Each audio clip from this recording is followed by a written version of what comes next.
Hi, everyone. Hello. We are coming to you live. We've decided to do an educational or informational live every Monday at 4 o'clock. So here we are, Monday at 4 o'clock. Hope everyone had a great Easter weekend, or if you celebrate Passover, that you were able to at least still find a way to enjoy some family time, maybe virtually or in your close-knit group that you're at home with, celebrating over the last couple of days. So I know we had a little Easter, quiet Easter, but yeah, it's good pizza. Hey.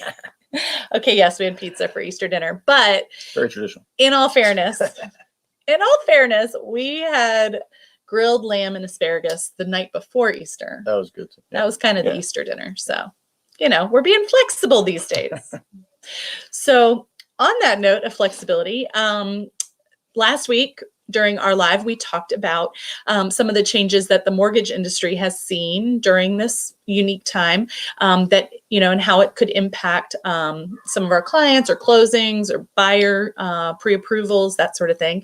And so today we are going to talk about something that is called an e-recording, you may have heard of now, or an e-closing.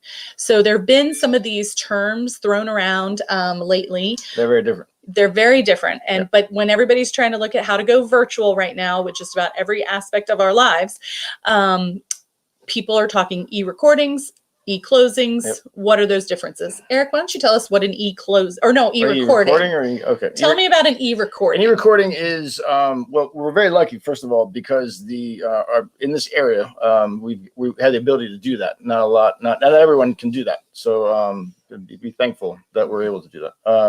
So basically, that's when they can electronically record the closing at the courthouse.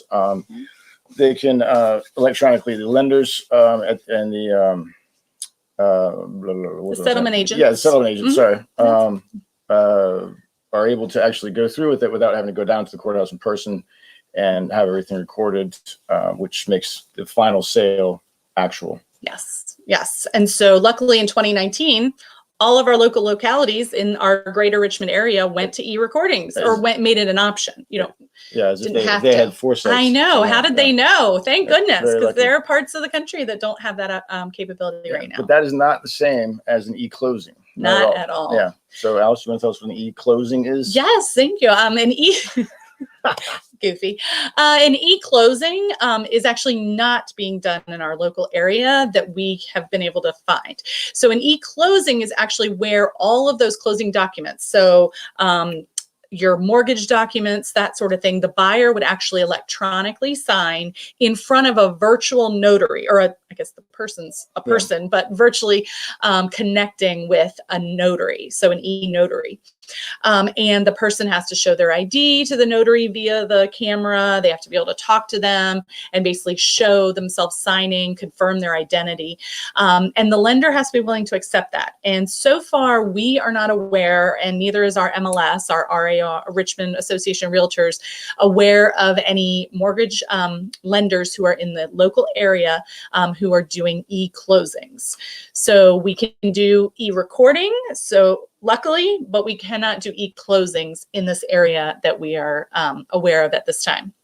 So, but the recording is a much bigger deal.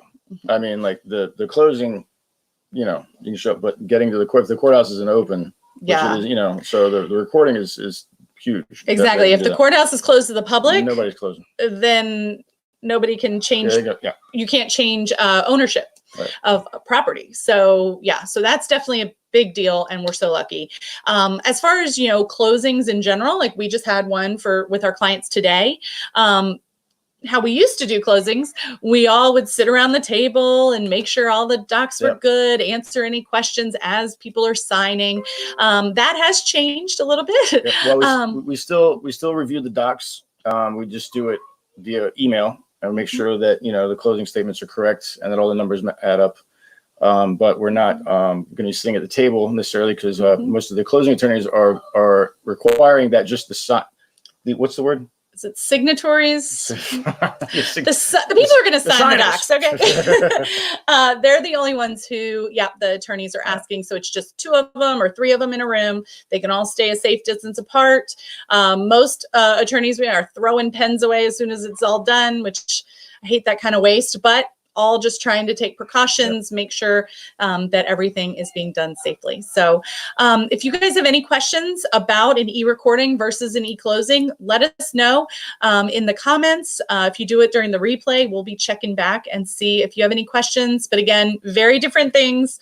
One we're doing in the Richmond area, one we're not, at least as far as we are aware of. We'll make another video if we do. Yes, yeah. If they start letting us do e-closings, yeah, that'll be interesting too. So, but yeah, if anybody, I'm not seeing any questions come in right now, so we appreciate you touching base with us during this live or on the replay. And if anyone is just curious of what activity is going on in their community, the value of their home right now, which again, values are staying nice and stable and strong. So we're all very thankful for that.